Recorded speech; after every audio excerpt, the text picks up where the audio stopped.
Sir नमस्कार, नमस्ते, good evening. अभी तो मैं ये देख पा रहा हूँ और मुझे बड़ी खुशी हुई भी यार, कितने HSH भरा पड़ा है, मतलब इंटेलिजेंस से, इंटेलिजेंट डॉक्टर्स से, जो बोलते हैं कि इतनी मेहनत करते हैं, इतना पढ़ते हैं, वो उसका जो असर है वो सामने नजर आ रहा है। कि जैसे आप लोगों ने केस को एनालाइज किया, मुझे, मैं ये पूरा केस लेने में, केस को समझने में और ये निचोड़ निकालने में मुझे ऑलमोस्ट 50 मिनट्स लगे। पूरे पूरा फोकस के साथ मैंने 50 मिनट्स लगाए। पेशेंट ने लगातार बात की और मैंने इस केस को समझा।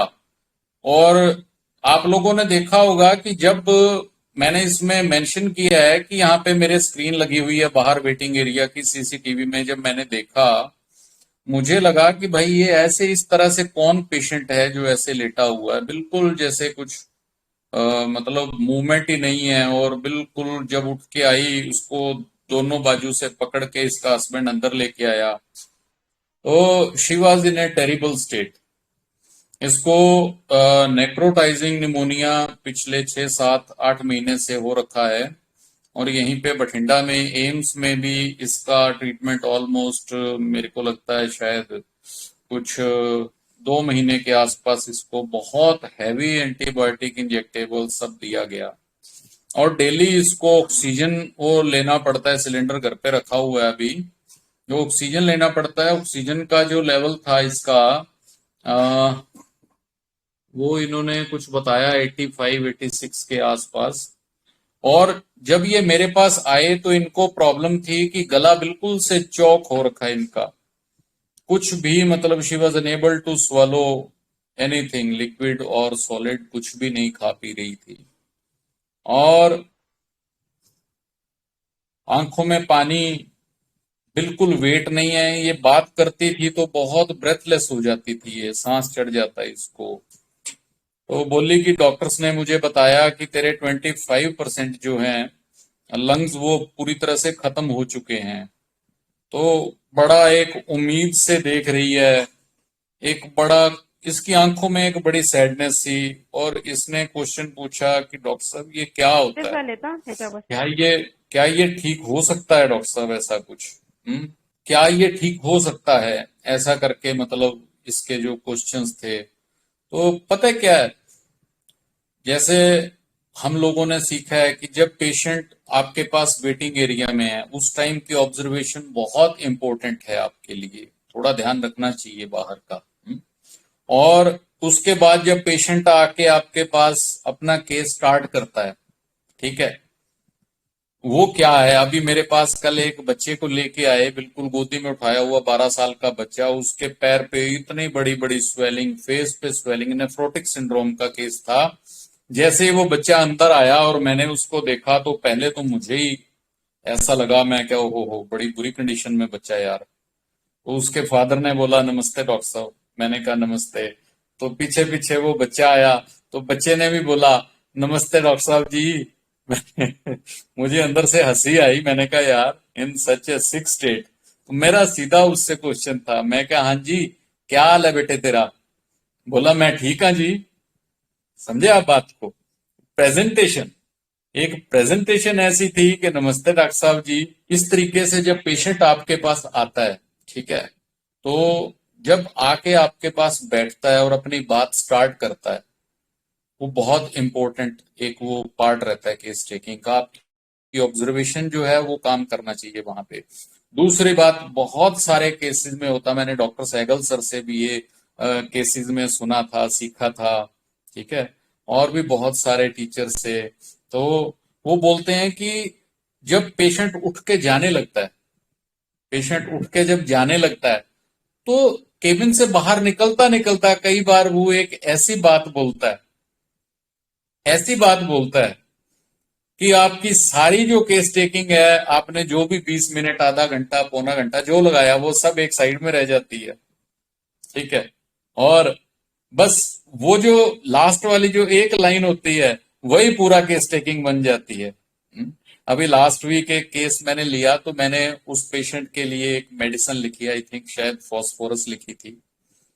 He was an 75 years old man. He said, I am a comrade.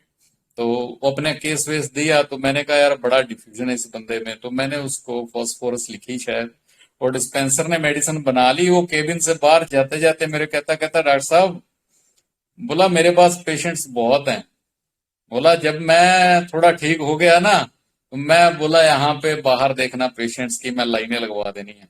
मैंने मैंने उसको बोला बाहर वेट करो तो मैं आपको ठीक करता हूँ। तो मैंने इसको गुड़िया को आवाज लगाई, मैं कहा इधर आ। मैं कहा वो 3 बोतल तो सेम रहने दे, इसको आयोस दे दे इसको भाई 30 में, फॉस्फोरस की जगह काट दूं। तो चलिए, ऐसे मतलब जो लास्ट वाली एक लाइन होती है कई बार वो पूरा केस टेकिंग बन जाती है, तो we have to pay attention दोस्तों।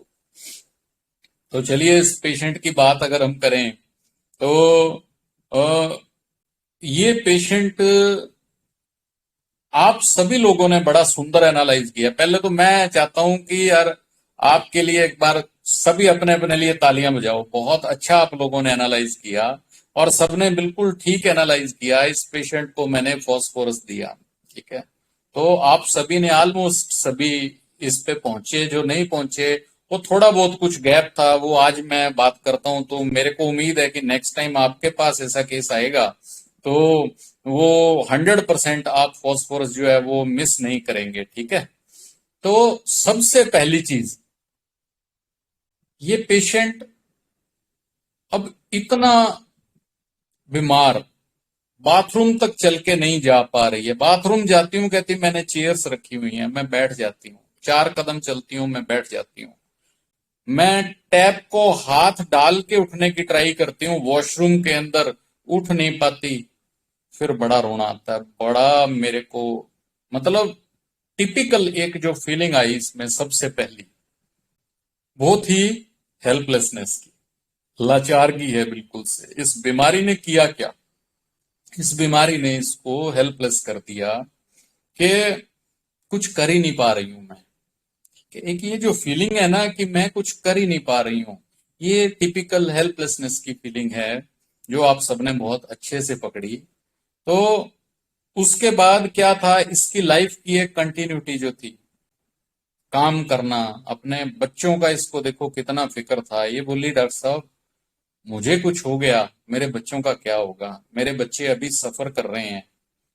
तो मैंने इसको डायरेक्ट क्वेश्चन पूछा, मैं क्या तेरे को इतनी फिक्र अपने सिर्फ बच्चों की आती है, या अपने हस्बैंड की भी आती है, या अपने किसी और की भी आती है? बोले नहीं आती है, हस्बैंड तो बहुत अच्छे हैं, बहुत केयरिंग है, लेकिन ये तो अपना कर सकते हैं, बच्चे नहीं कर सकते।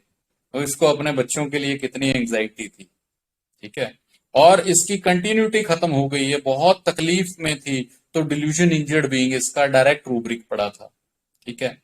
तो डिल्यूजन इंजर्ड बीइंग लिया गया, हेल्पलेसनेस लिया गया, और देखिए इसकी जो कंडीशन थी एक इतनी पेनफुल, इतनी तकलीफ वाली कंडीशन थी, ये लगातार ट्रीटमेंट ले रही है 8 महीने से, और 2 महीना ये एम्स के अंदर बिल्कुल से मतलब जो है ट्रीटमेंट पे रही। बोली बहुत पेन होता था, बहुत कुछ होता था, बड़ी तकलीफ होती थी, तो इसने बर्दाश्त किया सब कुछ। तो ये परजीवरेंस लिया इसको मैंने। परजीवरेंस क्या है कि to keep trying in spite of failure, कि आपको फेलियर मिल रहा है लेकिन आप फिर भी लगे रहते हो, ठीक है। तो लगे रहना फेलियर के बावजूद, ये परजीवरेंस है। इसके बहुत पास एक रूब्रिक पड़ा हुआ है, पर्टिनेसिटी। पर्टिनेसिटी परजीवरेंस के बिल्कुल पास पड़ा है, मेरे ख्याल में किसी रेपर्टरी में शायद इसका क्रॉस रेफरेंस में पर्टिनेसिटी भी है। पर्टिनेसिटी जो है वो होता है कि एक unyielding adherence to a purpose और ओपिनियन है वो, चाहे तो आपका कोई मकसद है, वो ऑब्स्टिनेसी के थोड़ा पास। ऑब्स्टिनेसी में जरूरी नहीं है कि आपका कोई भी पर्पस हो या आपका कोई रीजन हो, बस आप अड़ गए तो अड़ गए, ठीक है, ऑब्स्टिनेसी के अंदर। लेकिन जो पर्टिनेसिटी है इसमें आपका एक पर्पस या ओपिनियन होता है, बंदा उसके साथ चिपक जाता है, वो छोड़ेगा नहीं उस बात को। परजीवरेंस क्या है, परजीवरेंस उसमें भी यील्ड नहीं करेगा, परजीवरेंस में उसको फेलियर मिलता जाएगा लेकिन वो कीप ट्राइंग है, अच्छे के लिए ट्राई करता रहेगा, ठीक है। इसका जो था एक परजीवरेंस हमने लिया। और ये जिस हिसाब से इसने पूछा कि डॉक्टर साहब ऐसे केस में क्या होता क्या है ये डॉक्टर साहब, क्या ये ठीक हो सकता है? ठीक है, तो इसमें क्या है, ये दो रूब्रिक इसके अंदर आएंगे। ठीक है, एक तो इसके लिए टोटल डार्क है, ये टोटल डार्क है and she is very anxious. यार ये होता क्या है, ये जो मेरे को ये बार बार कह रहे हैं तेरे लंग्स 25% खराब हो चुके हैं, ये होता क्या है, क्या ये ठीक हो सकता है? ठीक है, तो उस तरीके से अगर हम देखेंगे तो ये anxiety dark plus light desire इसमें हम लेंगे। ठीक है, तो उसके अलावा तो है ही है कि ये पेन का भी इसको था, इसको सफरिंग का भी वो था कि बहुत ज्यादा तकलीफ रहती है डॉक्टर साहब, तकलीफ ना आए मेरे को बस, मैं मतलब तकलीफ से ही वो बहुत ज्यादा बर्दाश्त कर लिया मैंने। तो जो बर्दाश्त कर लिया, ठीक है, तो अभी और ज्यादा मेरे को वो तकलीफ ना आए, तो इसको हमने ओवरऑल जो अगर आप देखेंगे तो इसको बच्चों की बड़ी एंग्जाइटी है।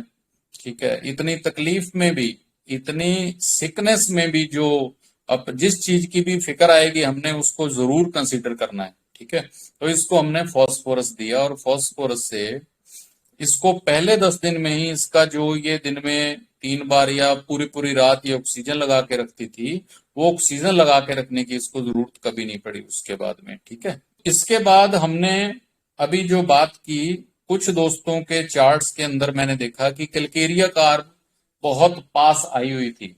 तो कैलकेरिया कार्ब का फास्फोरस के साथ अक्सर वो जिसको बोलते हैं ना कि पेच फंस जाता है, आमतौर पे पेच फंस जाता है, और पुरानी टेक्निक हो चाहे नई टेक्निक हो कुछ भी है, लेकिन उसके हिसाब से फास्फोरस बहुत हॉट पेशेंट है, Calcarea carb is a chilly patient. दूसरा फॉस्फोरस जैसे हम उसका फिजिकली पढ़ते हैं कि लीन एंड थिन बॉडी, और जो कैलकेरिया कार्ब है वो हमने जो देखा फैट फेयर एंड फ्लैबी, जो 3F हमने अपनी डिग्री करते हुए हमने सीखे। ठीक है, तो कैलकेरिया कार्ब बहुत चिली पेशेंट है और वो फैट फेयर फ्लैबी है, लेकिन अभी आजकल हम बिल्कुल लीन एंड थिन को भी हम कैलकेरिया कार्ब देते हैं और बहुत फैट फेयर फ्लैबी को भी हम फॉस्फोरस देते हैं। बेसिक डिफरेंस कहाँ आता है? बेसिक डिफरेंस आता है कि जो फॉस्फोरस है वो हमेशा लाइट रहना पसंद करेगा। फॉस्फोरस फंसता नहीं है, मैग्नेटाइट डिजायर में है। देखिए ना, उसको किसी पेशेंट ने बताया कि यार मैं वहां से ठीक हुई थी, तो उसके ऊपर वो उस चीज के साथ उसने अपनी सफरिंग बताई, उसने मेरे बारे में बताया, तो उसको उस चीज से वो प्रभावित हो गई है। बहुत इंप्रेशनेबल पेशेंट होता है फॉस्फोरस जो है। ठीक है, वो इजीली इंप्रेस कर भी देता है और इजीली इंप्रेस हो भी जाता है। ठीक है, तो फॉस्फोरस जो है वो बहुत कम फंसने वाला पेशेंट होता है। ठीक है, और जो कैलकेरिया कार्ब है, कैलकेरिया कार्ब जो होता है वो आप सभी ने मेरे से ज्यादा बेटर जानते हो कि वो एक प्रोटेक्टेड चाइल्ड रहता है, हमेशा एक शेल के अंदर बंद रहा, जहां उसको सब फैसिलिटी बैठे बिठाए मिलती है, उसको बहुत अच्छी प्रोटेक्शन मिलती है, लेकिन वो प्रोटेक्शन के बिना डिफेंसलेस खुद को फील करेगा। उसको हमेशा वो प्रोटेक्शन चाहिए, अगर उसको उसकी वो प्रोटेक्शन जाएगी तो उसमें एलिमेंट्स आएंगी। ठीक है, जबकि ये सिलसिला जो है फॉस्फोरस के साथ नहीं है, फॉस्फोरस बहुत फ्री माइंड, और कैलकेरिया कार्ब जो है वो डिजीज को लेके बहुत ज्यादा एंग्शियस रहता है, उसमें एंग्जाइटी का लेवल बहुत हाई रहता है। ठीक है, वो बहुत बहुत ज्यादा कॉशियस पर्सनैलिटी है, वो खुद ही अपने सारे टेस्ट करवाता रहेगा कि मुझे ये हो ना जाए, होने से पहले उसको एंग्जाइटी आएगी, किसी तरह की कोई बीमारी फैल गई, एपिडेमिक फैल गया, तो कैलकेरिया कार्ब बिल्कुल हायोसाइमस की तरह कैलकेरिया कार्ब के हाथ पैर मतलब वो फूले रहते हैं कि हम तो बाहर ही नहीं निकले कभी। जबकि फॉस्फोरस जो है वो कहेगा अरे दफा करो यार, कोई गल नहीं, जिमें यहाँ देखी जाओगी, मस्ती मारो, है ना कहीं थोड़ा सा बेलाडोना की तरफ जाता है, लेकिन बेलाडोना आपको पता है वेरी फ्रीवुलस पर्सनैलिटी जो है। ठीक है, तो ये सिंसियर बेलाडोना अगर कहें फॉस्फोरस को तो ज्यादा गलत नहीं होगा। ठीक है, तो फॉस्फोरस इन जनरल अगर हम बात करेंगे तो अभी ये किसी ने लिखा फॉस्फोरस बहुत क्यूरियस पर्सनैलिटी है, बिल्कुल ठीक बात है। फॉस्फोरस जो है वो एक बहुत शानदार जिसको बोलते हैं बिजनेस रेमेडी है। अगर कैलकेरिया कार्ब के साथ आपने इसको डिफ्रेंशिएट करना है तो फॉस्फोरस जो है वो बहुत शानदार एक बिजनेस पर्सनैलिटी और एक टेकफुल पर्सनैलिटी है। ठीक है, तो इस तरीके से हम कैलकेरिया कार्ब को फॉस्फोरस से बड़ा इजीली डिफरेंशिएट कर सकते हैं, बशर्ते आपने केस अच्छे से लिया है। मैं वही कहना चाहता हूं कि जो बेसिक की है, हम यहाँ ग्रुप्स में क्या करते हैं, हम ग्रुप्स में करते हैं कि एक केस लिया गया है, जैसे आज टाइम नहीं था तो मैंने पूरा निचोड़ निकाला हुआ सीधा सीधा सामने रख दिया, ठीक है। उसको जस्ट जो लिखा गया उसको सिम्टम्स में अपन ने कन्वर्ट करना है, ठीक है। सिम्टम्स में कन्वर्ट कर दिया, इट्स वेरी इजी जॉब। लेकिन वो जो जिस्ट लिखी गई है, उस जिस्ट को सामने वाले पेशेंट की स्टेट के अंदर जाते हुए उस जिस्ट को निकालना, जो मेन जो जिसको बोला जाता है कि होम्योपैथी आर्ट, तो आर्ट लाइज हियर कि आप उसमें से कैसे वो नेक्टर निकाल सकते हो जिसके बेस पे आप इस पेशेंट को क्योर कर सकते हो। तो जो आपकी सक्सेस है, बोलते हैं ना कि well taken case is half cured, वो बिल्कुल ऐसे ही है कि आपके सामने जो यहाँ पे लिखा जाता है वो वो जो है उसके लिए जरूरी है कि हम केस टेकिंग प्रॉपरली करें। तो मुझे लगता है कि अगर हम ग्रुप्स के अंदर थोड़ा सा केस टेकिंग के ऊपर भी हम जरूर कोई ना कोई सेशन लें, केस टेकिंग के ऊपर जरूर कोई ना कोई सेशन लें, जिससे हमारे नए दोस्तों को, स्टूडेंट्स को प्रैक्टिकली पता चले कि केस बेसिकली हमने कैसे लेना है, ठीक है। तो कोई लीडिंग क्वेश्चंस नहीं होने चाहिए, डिजीज के साथ डायरेक्ट रिलेशन होना चाहिए, पेशेंट का फ्लो जो है वो इनवॉलंटरी होना चाहिए, ठीक है, ना कि आपके बार बार क्वेश्चनिंग करने पे ही आए वो, ठीक है। तो इस तरीके से अगर केस टेकिंग के ऊपर हम ज्यादा ध्यान देंगे ना, तो ये केस आधा क्योर किया हुआ आपको हमेशा मिलेगा। और उसके साथ रूब्रिक्स का स्टडी है, अनु मैम और मादिक सर हैं, ये सभी लोग बहुत अच्छा इसमें कर रहे हैं, अशोक अब्दिया सर के साथ मिलके।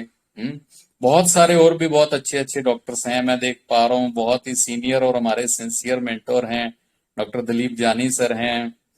और हम सब ने सीखा है, जैसे हमारे कुछ बहुत अच्छे गुरु हैं, सैगल्स हैं, अपना महेश चंद्रा सर हैं, हमारे इधर पंजाब में डॉक्टर भूपिंदर सिंह सर हैं, डॉक्टर मान सर हैं, इन सब से हमने बहुत अच्छे से सीखा।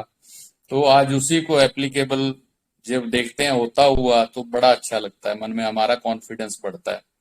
तो अगर कोई और मेडिसिन का इस केस के साथ अगर आपको लगता है कि हाँ ये केस को सोचा जाना चाहिए, या किसी का कोई क्वेश्चन है, तो आप प्लीज वो बताइए मेरे को। सर आपने बताया था कि पेशेंट बहुत ही मतलब उसको डिफिकल्टी थी ब्रीदिंग में, तो आपने उसका केस टेकिंग कैसे मैनेज किया? मतलब इतना ब्रीदलेस था उसको, तो केस टेकिंग हम्म आपने उसका किस तरह से किया सर?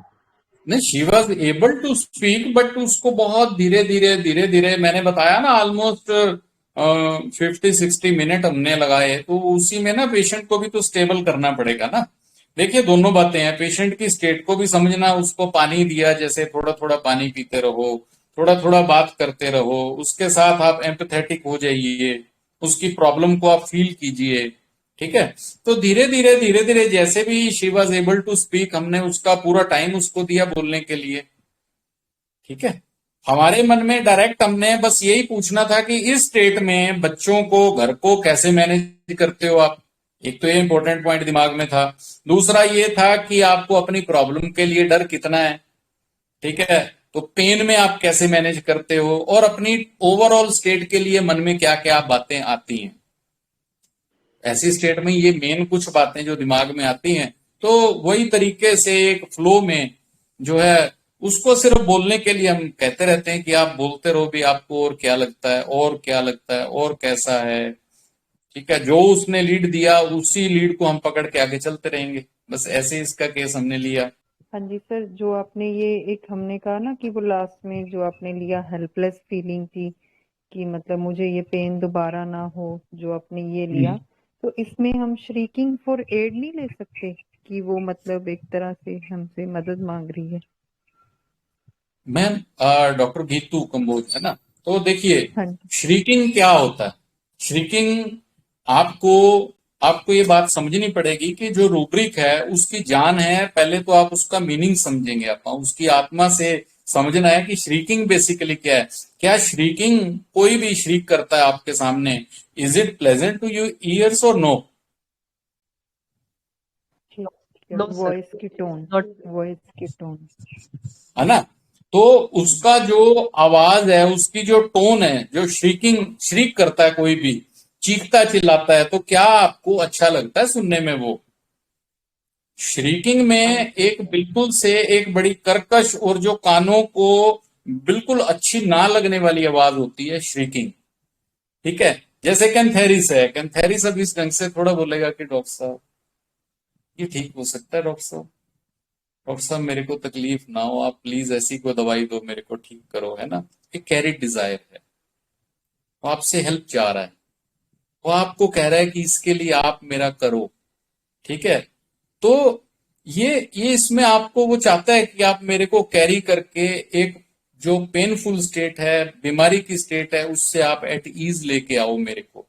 ठीक है, तो ये जो है श्रीकिंग एड 4, ये पहली बात तो ये आपके कानों को सुन के अच्छा नहीं लगेगा। जैसे कैंथेरिस है ना, कैंथेरिस क्या करता है, वो हेल्प तो मांगता है, लेकिन कैंथेरिस वो क्या है, इतना कोरोडिंग है वो कि वो दूसरों को भी, मतलब जो अपने आसपास रुके हुए लोग हैं ना, उनको भी जला देगा। गालियां निकाल के बोलेगा कि तुम लोग करते मरते नहीं कुछ मेरे लिए, तुम करो मरो कुछ, मैं इतनी तकलीफ में हूं, तुम समझ नहीं पा रहे हो मेरी स्टेट को, खड़े मेरा तमाशा देख रहे हो। ये होगा शेकिंग एड 4। मेरी बात समझे, एड क्या होता है?